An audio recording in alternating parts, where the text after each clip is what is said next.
Well, hello everybody, welcome back to the channel.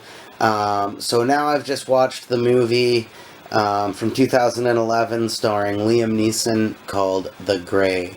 Now I quite enjoy this movie. This is one of my favorites actually. I really like watching this one. It's definitely one of my favorite, outdoor survival, animal, lost in the wilderness with some sort of scary animal surrounding you kind of movie. Definitely one of my favorites that way, and it's actually so much more deeper than that. A lot of people, if you've watched my channel, you know I'm an animal lover, you know I'm a nature guy, you know I'm an outdoorsman 100%, and I know a lot of the real life accuracies of animal behavior. I've never spent much time around wolves.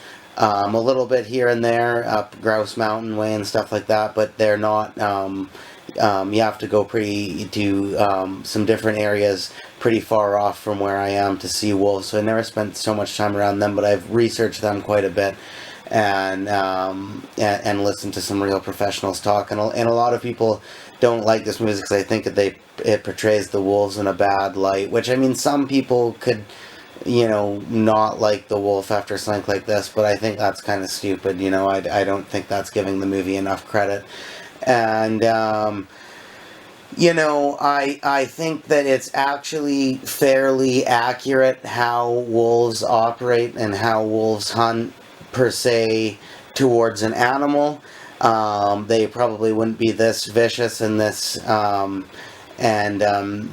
forward about, hunting down a pack of humans, especially just to kill them, but also due to the circumstances that the film sets up, being that this is a plane crash in the middle of nowhere. It's within the wolves' hunt radius and within a certain distance of their den. And the twist at the end of the movie is that they thought they were walking away from the den, but they were actually going towards it. So, kind of unlikely circumstances and kind of an unlikely thing, but somewhat plausible due to the circumstances set up in the film. And, I think the film's much more deeper than... I mean, I even as an animal lover, I mean, I am somebody who can watch movies like that and still, not be afraid of the animal and not look at the animal with any disrespect. Some people out there... I mean, I've never really met that many people in real life that are actually like that, but hardcore conservationists a lot of times will point at these movies as a cause to negligence in caring for animals. For me, that's definitely not the case, but I love these sorts of movies. I love this movie, The Grey, The Edge, the list goes on, all that kind of stuff. I love all of it. The movie Bats, that's a good one. Jaws, whatever. The list just keeps going on and on and on. I love all those movies. I really do. And some of those kinds of movies aren't done very well, but I love that genre of films. And this one goes so much more deeper than that it's actually so much more of a character study and a true representation of a sort of a ragtag bundle of people that are somewhat the same but all very different, thrust into a situation of peril, and seeing how they all bond and seeing how they clash and seeing how they all figure out ways to work together when they have to, whether they get along or not. And I think it's a perfect study of that, regardless of the circumstances. I think this is definitely Liam Neeson's best role, best movie he's been in, probably, actually, in my opinion. This is a really good movie. And, let's get to the scary stuff, too. I mean, they did a really good job with making these wolves terrifying, and I just love everything about the movie. Really, I love the how the wolves are portrayed. They're really, really spooky and scary in this movie, and a lot of them, it's just hearing their howls and hearing stuff moving around in the bushes, and just hearing these noises. And there's one scene where the wolves are surrounded, they're by a fire, and they got their weapons up, they got their sticks up ready to defend themselves, and they're outnumbered by wolves, and they're surrounding, but the wolves are surrounding them, but they can't see anything.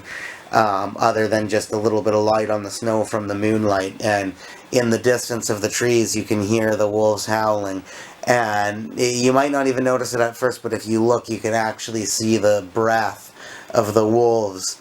Like the frost breath of the wolves coming up into the air as they're howling, and it's a really creepy scene, a really cool scene, and it's endless. A lot of the scenes like that are really good, and the gore is, you feel terrible for somebody anytime something happens to them in this, and yeah, there's some very, very, scary imagery in this, and really well done moments of tension and terror.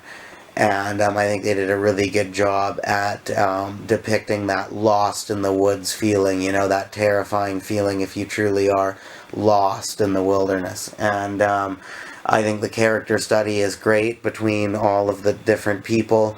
And it's quite a heavy movie. It's not just all about this, action peril stuff. There's a lot of heavy subject matter. Liam Neeson had a wife who had died of some sort of disease, cancer or something like that, and you hear bits of that.